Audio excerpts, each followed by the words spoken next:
Cedemos el uso de la palabra ahora al señor Ministro de Energía y Minas, Jorge Luis Montero. Gracias, Premier. Buenas noches con todos los medios de comunicación. Quiero informar que en el Consejo de Ministros de hoy día se ha tomado la decisión de ratificar el mensaje que se dio en Palacio de Gobierno hace 2 días. Quiero explicar bien lo que está pasando acá, para que se entienda claramente qué es lo que está sucediendo en estos momentos. El Estado, en cumplimiento de su deber de proteger la paz social y el Estado de Derecho, se moviliza con su ejército y las fuerzas del orden para restablecer el control efectivo del territorio y restablecer el orden público. Para ello ha trazado un plan de acción y se han tomado unas medidas que voy a pasar a señalar. Pero quiero hacer un alto aquí porque creo que es importante que se entienda bien el mensaje. El Estado se moviliza con su ejército para recobrar el control de un territorio que está sumido en la desgracia de la ilegalidad de las organizaciones criminales, del robo y del crimen. El Estado se moviliza con su ejército, no hay plan B. Se va a cumplir una misión y esa misión se va a realizar. De ahí la dureza de las medidas y de ahí el hecho de que se está convocando a los mejores cuadros de las Fuerzas Armadas y Policiales para que cumplan con rigor y puntualidad la tarea encomendada. Esto es importante. Muy importante, hace años que el Estado ha venido retrocediendo en el control del territorio, en el ejercicio de la paz y del Estado de Derecho. Hay un hecho histórico del pasado que marca ese cambio. Ahora este gobierno ha decidido revertir la situación y dar un ejemplo muy claro de lo que significa estar presente en el territorio, hacer cumplir la ley, devolverle la paz y la seguridad a las personas, combatir y perseguir, encarcelar y juzgar a los que se atreven a atentar contra los derechos, contra el Estado, contra la patria. Eso es lo que está pasando. Ese es el tema de fondo. Eso es lo que estamos discutiendo hoy en día. Muy bien. Dicho esto, las medidas que se han tomado son las siguientes. El Estado de Derecho, el estado de emergencia que está vigente en la provincia de Patás ahora va a ser ampliado, por decirlo de alguna manera, con un toque de queda de 6 de la tarde a 6 de la mañana. Eso significa de que las personas tienen que replegarse a sus viviendas y domicilios y nadie puede estar transitando por las calles ni por las carreteras de ninguna manera. Hay un control estricto. En segundo lugar, las Fuerzas Armadas y las Fuerzas Policiales, en un comando conjunto unificado dirigido por un general del Ejército, toman el control político en 3 distritos de la provincia de Patás. En el distrito de Patás, en el distrito de Parcoy y en el distrito de Tayabamba. Eso significa de que el control político pasa a las Fuerzas Armadas y a las Fuerzas Policiales en comando unificado. Tercer lugar, se va a instalar en este espacio, en este territorio, que vamos a restituir a la legalidad, al orden y al derecho, una base militar permanente. Se tendrá que definir allí que el número de efectivos y el armamento que tendrán y el rol que cumplirán, pero una base militar. En cuarto lugar, se suspenden todas las actividades mineras. Todas las actividades mineras quedan suspendidas por 30 días, prorrogables, dependiendo de la situación y de la evolución de los hechos. En quinto lugar, los reinfos que se encuentran en condición de suspendidos serán excluidos. Solamente quedarán vigentes por el momento los reinfos que actualmente están en esa condición. Los demás, todos los reinfos suspendidos serán excluidos. En sexto lugar, se van a solicitar facultades delegadas para legislar sobre terrorismo urbano. Eso también tiene la mayor importancia. Y por último, quiero anunciarles que se ha tomado la decisión, y esto es muy importante, porque en este movimiento de fuerzas para tomar control del territorio y devolverle la paz y el orden, se ha decidido también cambiar, enriquecer el relacionamiento con la sociedad civil de la provincia de Patás. Se va a instalar una mesa de diálogo para el desarrollo sostenible de Patás, una mesa de diálogo multisectorial. Esto ya se conversó con el alcalde provincial y con el alcalde distrital, con el presidente de las rondas campesinas de la provincia de Patás.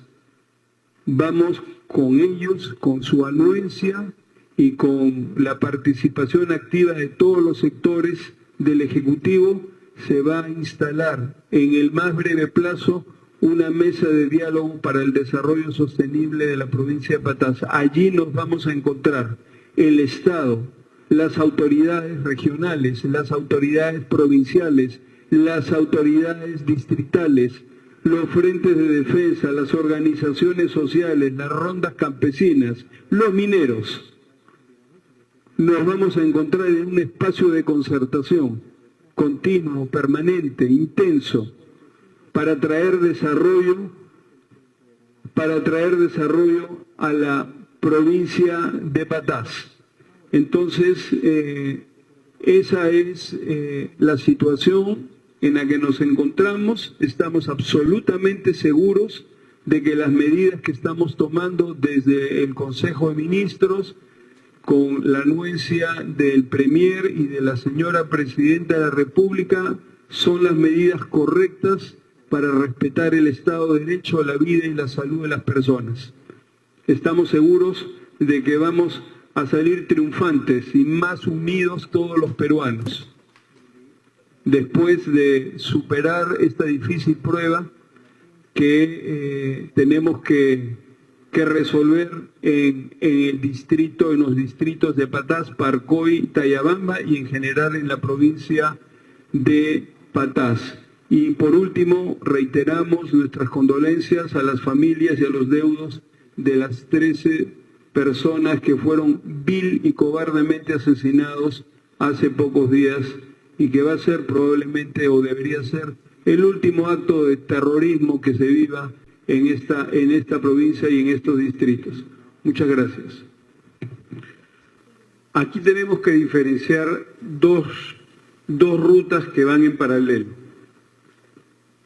La ley que rige la pequeña minería y minería artesanal es del año 2002, completamente superada por la realidad. Necesitamos una nueva ley que rija el ejercicio de la pequeña minería y minería artesanal en el Perú.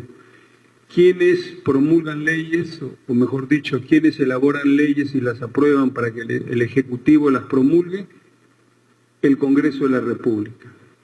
En donde se realiza este trabajo intelectual de formulación de leyes en las comisiones que corresponden. En el caso de la pequeña minería y minería artesanal, corresponde a la Comisión de Energía y Minas del Congreso de la República.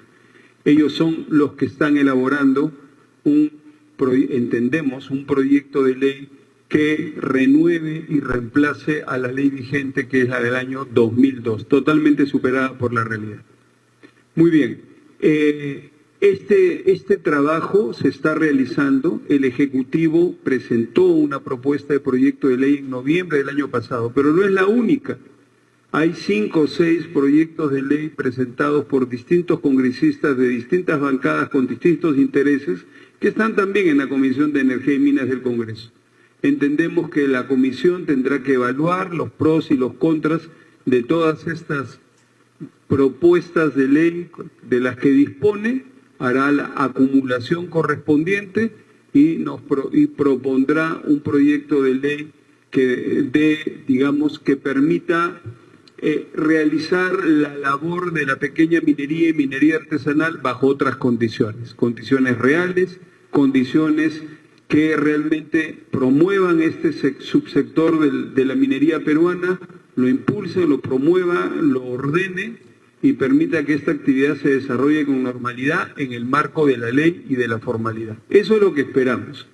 La Comisión de Energía y Minas del Congreso ha creado grupos de trabajo, nosotros participamos cada vez que somos convocados, participamos de esas reuniones y esperamos que en los próximos meses realmente tengamos disponible finalmente un proyecto de ley que pueda ser elevado al Pleno del Congreso para su aprobación.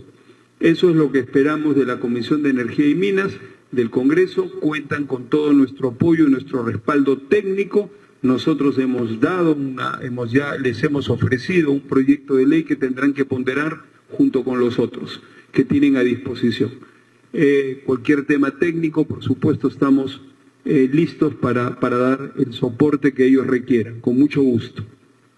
Muy bien, esa es una línea de desarrollo, pero hay la otra, que tiene que ver con la formalización. Esa sí es una tarea propia del Ejecutivo. ¿Cómo formalizamos? Entonces, la ley que se ha promulgado el 27 de diciembre del 2024, creo que es la 32213, es una ley que tiene que ser reglamentada. El reglamento ya pasó, ya está elaborado y ya pasó por las distintas comisiones del Ejecutivo. Estamos elaborando la última versión porque hemos recibido de los sectores distintas observaciones. Estamos elaborando la última versión de este reglamento. Esperamos que podamos publicarlo en el Diario El Peruano en los próximos días y con eso se cumple uno de los 3 mandatos de la Ley 32213 del 27 de diciembre de 2024, que es recuperar las competencias para formalizar. En este momento las competencias están descentralizadas en los gobiernos regionales. Mediante esta ley y mediante la reglamentación que debe salir en los próximos días porque ya pasó por toda la tramitología correspondiente, nosotros recuperamos la tarea de la formalización y tenemos un plan para hacer la formalización, para hacer una nueva formalización, una que reemplace al REINFO, que ha fracasado en el sentido de que entendemos que es una formalización de trámites, de papeles, es una formalización que no incentiva ni motiva a nadie a formalizarse. Por eso es que después de tantos años hay pocos formalizados, porque es una tramitología, es un cumplimiento de trámites. Eso realmente no es promotor ni promocional, en absoluto. Vamos a reemplazar el REINFO por un nuevo sistema que se caracterice por un nuevo proceso, que se caracterice por generar incentivos para la formalización, poner tiempos cortos, poner requisitos simplificados, generar incentivos para que la gente diga, sí, a mí me conviene ahora formalizarme porque tiene un sentido para mi negocio, porque puedo acceder a créditos preferentes para financiar mis actividades operativas y mis actividades de inversión, porque puedo acceder a una comercialización mejorada, a una comercialización con trazabilidad, a mercados que realmente comercializan el oro peruano al cliente final y no pasar por 20 manos, cada una gana y yo al final no gano nada. Eso hay que cambiar. Y la otra cosa que es de lo más importante quizá es que también deberían acceder a asistencia técnica con una finalidad, la única que le puede interesar a un minero, que es mejorar su recuperación metalúrgica. Es decir, con la misma voladura, en vez de recuperar el 60% del contenido del oro, recupero el 90%. Y con la misma inversión, la misma voladura, gano 30% más. ¿Eso no le interesa a un empresario de la pequeña minería? Por supuesto que sí, y eso es lo que tenemos que apuntar. Entonces, cambiar una formalización de papeles por una formalización con incentivos. Generar mecanismos para que puedan tener acceso al crédito, acceso a la asistencia técnica, acceso a la comercialización. Ese mecanismo nosotros le llamamos el fondo minero. Un fondo minero que no va a echar mano de recursos públicos, sino va a abrir oportunidades para que empresas privadas ofrezcan esos servicios a los empresarios privados de la pequeña minería y minería artesanal. O sea, desde el mercado, regulado por el mercado, no pidiéndole dinero a nuestro ministro de Economía y Finanzas que no tiene por qué darlo, sino desde el mercado. Esto es un negocio para muchos. A eso vamos, pero hay un desafío ahí que tenemos que resolver, que no es tan fácil de resolver, que todo este sistema no puede ser pues un sistema de expedientes, de papeles, tiene que ser un sistema digitalizado, un sistema que sea capaz de articular a los distintos sectores que tienen que dar opinión simplificada, fast track para la formalización, un sistema que permita que los papeles y que los documentos fluyan en el sistema y sobre todo se puedan tomar decisiones desde el sistema. Si no, eso va a ser volver a lo mismo, a volver a los expedientes, arrumados en una esquina, de ninguna manera. Estamos trabajando en un sistema digital para que el pequeño minero pueda ingresar a una suite, a una plataforma digital donde pueda subir su información, recibir sus certificaciones, recibir, digamos, las autorizaciones correspondientes en cada etapa de su formalización, que además va a ser simplificada. Hay algunos otros desafíos que se tienen que enfrentar.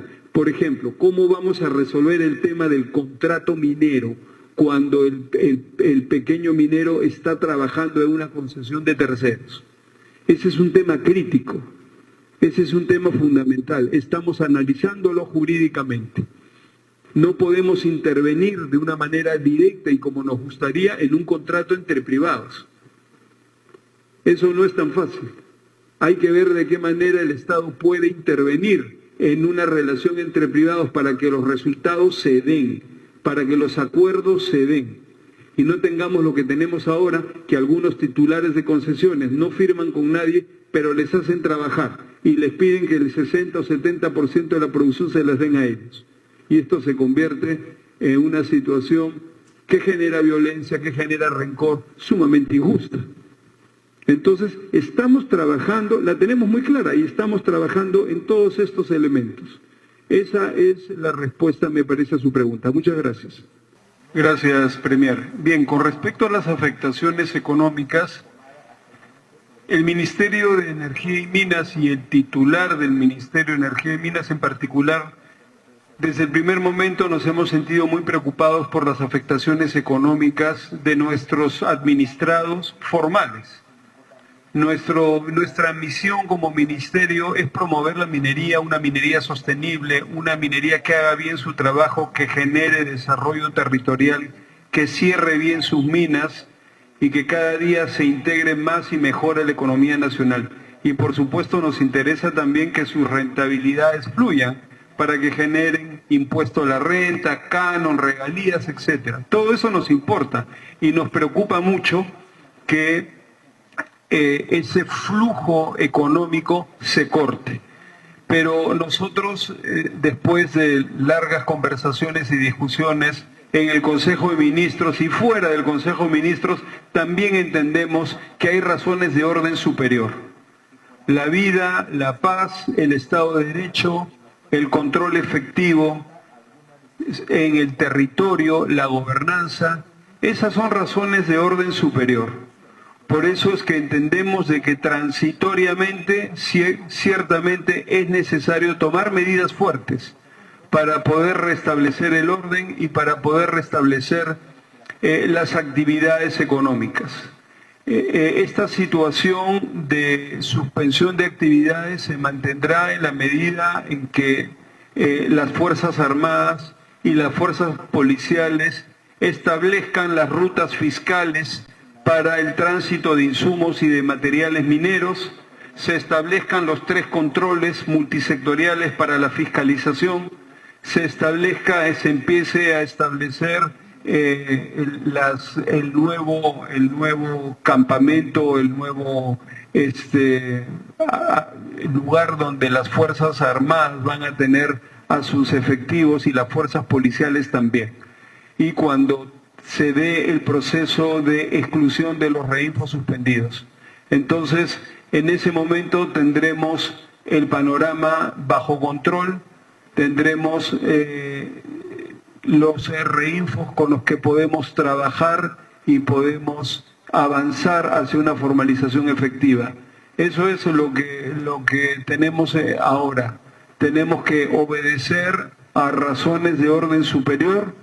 Se toma la decisión de suspender actividades mineras hasta que esto se normalice en lo básico y en lo fundamental, y eso lo hacemos para poder restablecer el orden y para poder asegurar que las actividades económicas mineras a pequeña escala y a mediana escala se puedan realizar con normalidad, sin que nuestros trabajadores estén con la duda de si van a regresar vivos a sus hogares al final de la jornada. Eso es imposible, eso no se puede permitir. Tenemos que generar un escenario, un ecosistema de orden y seguridad para que los trabajadores mineros realmente vayan a sus trabajos con garantías de que cuando termine la jornada van a regresar a sus hogares. Eso es fundamental, eso lo entendemos, y aunque estamos preocupados por el desarrollo de la actividad económica, entendemos que esas son razones de orden superior, y ahora por supuesto que las apoyamos sin duda alguna. Gracias.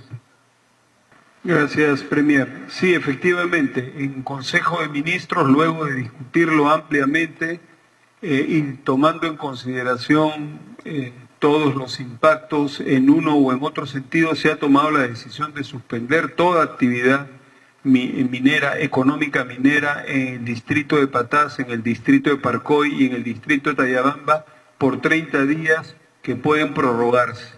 Esta decisión se toma no porque nos interese detener actividades mineras, todo lo contrario, este es un gobierno promotor de la inversión, sino se hace con la finalidad de dar la oportunidad a las Fuerzas Armadas y a las fuerzas policiales en comando conjunto, articulado, para que tomen posiciones y posesión del territorio, lo recuperen. Y para eso se tiene que, evidentemente, cesar toda actividad. Es como cuando una persona está enferma, lo sedan para poder hacer los procedimientos médicos. El hombre, si está despierto, se mueve, grita, no puedes hacer nada con él. Tienes que sedarlo para poder intervenir en su cuerpo. Igual, tenemos que cesar las actividades en el territorio para poder intervenir. Es muy lógico. Que hay impactos en el flujo económico, por supuesto que hay impactos en el flujo económico, pero eso es una consecuencia, un resultado indeseado, pero que es absolutamente necesario para poder realmente callar el territorio y poder intervenir en él. ¿Para qué? Para devolverle la seguridad. ¿Para qué? Para que la minería pueda desarrollarse de una manera segura, adecuada y pueda progresar. En este momento lo que tenemos, esa foto se tiene que leer, esa imagen se tiene que leer bien. Eso es un batolito de oro, de proporciones gigantescas, geológicamente. Y ahora usted tiene que la onza de oro está en casi $3.600. ¿Y cuánto es el costo de producción para una persona que trabaja una minería a esta escala?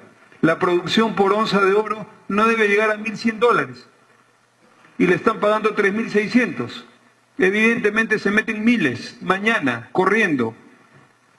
Y esto es un desorden total. Y no solamente en Patás, se está sucediendo también en otras regiones del Perú. Entonces se ha tomado la decisión de tomar control de esta situación en Patás y en cualquier otro lugar del Perú donde se presente esta situación anómala, producida por un precio anómalo, totalmente expectaticio, que responde a la inestabilidad internacional. El oro es reserva de valor, y cuando hay inseguridad la gente sale de los bonos del Tesoro norteamericano, sale del dólar y se va al oro. Está en 3.600, mañana estará en 4.000. Y el costo de producción es menos de $1.000. Imagínense ustedes, unas ganancias extraordinarias completamente anómalas. Sucede eso, pues. Eso es lo que pasa, y se empiezan a matar entre ellos. Porque dentro de la montaña se hacen la cortada, una galería corta a la otra. Y cuando se encuentran abajo, ¿qué es lo que creen que va a pasar? Entonces se corta, se para, se ceda el territorio y el ejército ingresará galería por galería. y tendrá que verificar quién está ahí. Y si es un reinfo suspendido, excluido automáticamente. Y si es un ilegal sin papeles, se va a donde se tiene que ir, a la cárcel. Esa es la única manera, no hay otra forma. No estemos con medias tintas en esto. Esta es una enfermedad grave que afecta ahora a Patás y puede afectar a todo el Perú. Porque tiene usted un motor de la ambición que es el precio, que está totalmente desbocado. Entonces, esto lo tenemos que ordenar. Es el deber del Estado y de su ejército ordenar esta situación y devolverle a los ciudadanos el derecho a una vida tranquila. No a ir a mi trabajo aterrado y de repente porque tengo que trabajar. Y de repente no regreso a mi casa porque me matan en medio del camino, a media jornada. No puede ser. Gracias, Premier.